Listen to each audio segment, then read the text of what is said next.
श्रीमात्रे नमः। या देवी सर्वभूतेषु लक्ष्मीरूपेण संस्थिता नमस्तस्यै नमस्तस्यै नमस्तस्यै नमो नमः।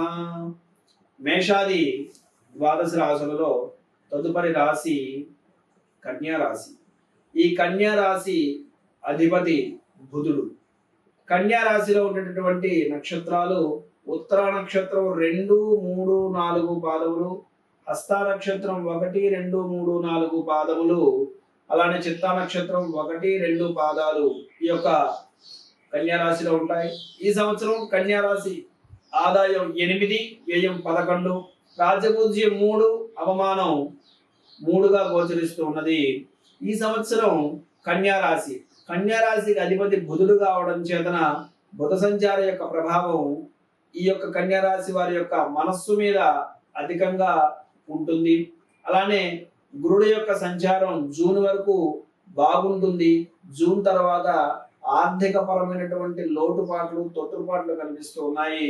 అలానే రాహుకేతువులు సప్తమ జన్మ స్థానాల్లో డిసెంబర్ వరకు సంచారం చేతన సర్వ సౌభాగ్యములు కూడా కలిగి సౌభాగ్యపరమైనటువంటి జీవితాన్ని కలగజేస్తూ ఉన్నాయి. అయితే ఎవరైతే క్రమశిక్షణగా ప్రణాళికాబద్ధంగా జీవిస్తారో వారికి ఇవి బాగా ప్రాప్తిస్తాయి అని చెప్పడం జరుగుతుంది. అలానే శనైశ్వర స్వామి వారి యొక్క సంచారం చేతన వీరికి వైవాహిక బంధంలో దృఢత్వం లభిస్తుంది. అలానే భాగస్వామి వృత్తి జీవితంలో స్థిరత్వాన్ని తెలియజేస్తూ ఉంటుంది.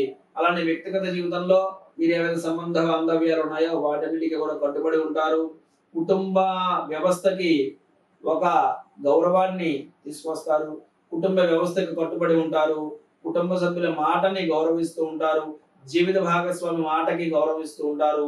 ఆ రకంగా వీరు వారి యొక్క జీవన ప్రయాణాన్ని సాగిస్తూ ఉంటారు. అలానే లాభస్థానంలో గురుడు యొక్క సంచారం చేతన అన్ని కూడా శుభ సౌఖ్యములు వీరికి గోచరిస్తూ ఉన్నాయి. అయితే రైస్ మిల్లులు, ధాన్యం వ్యాపారం చేసినటువంటి వాళ్ళకి, స్థిరాస్తి వ్యాపారం చేసినటువంటి వాళ్ళకి ఈ సంవత్సరం అనుకూలమైనటువంటి ఫలితాలు గోచరిస్తూ ఉన్నాయి. అలానే కన్యా రాశి వారు వీరి యొక్క వ్యక్తిగత జీవితంలో మంచి ఉన్నతమైనటువంటి స్థితికి వెళ్ళడానికి సంవత్సరం దోహదపడుతుంది. విద్యార్థులకు ఉన్నత విద్యలు కలిసి వస్తాయి.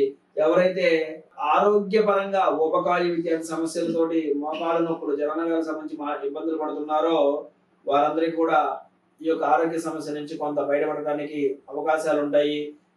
ముఖ్యంగా కన్యా రాశి వారికి ఈ సంవత్సరం బుధవారము, ఆదివారము, శుక్రవారము కలిసి వచ్చేటటువంటి వారాలు. వీరు ప్రతి బుధవారం రోజున కూడా లక్ష్మీ నృసింహ కరావలంబ స్తోత్రం పారాయణ చేసుకుని వడపప్పు పానకంని లక్ష్మీ నరసింహస్వామి వారికి నివేదన చేసుకున్నట్లయితే కనుక మెరుగైనటువంటి ఫలితాలను పొందడంతో పాటుగా ఆ లక్ష్మీ నరసింహుని యొక్క కృపచేతన వీరికి ఈ సంవత్సరం ఎదురైనటువంటి సవాళ్లు ఏవైతే ఉన్నాయో వాటన్నిటి నుంచి కూడా అధిగమించి వీరు ఈ సంవత్సరం ఉన్న స్థితి నుంచి ఉన్నత స్థితికి ఎదగడానికి కన్యా రాశి వారికి ఈ యొక్క లక్ష్మీ నృసింహ కరావలంబ స్తోత్రం దోహదపడుతుందని చెప్పి తెలియజేస్తూ ఈ రకమైనటువంటి రెమెడీని వీరందరూ కూడా పాటిస్తూ ఈ యొక్క సంవత్సరం కన్యా రాశి వారు మెరుగైనటువంటి ఫలితాలను పొందుదురుగాక.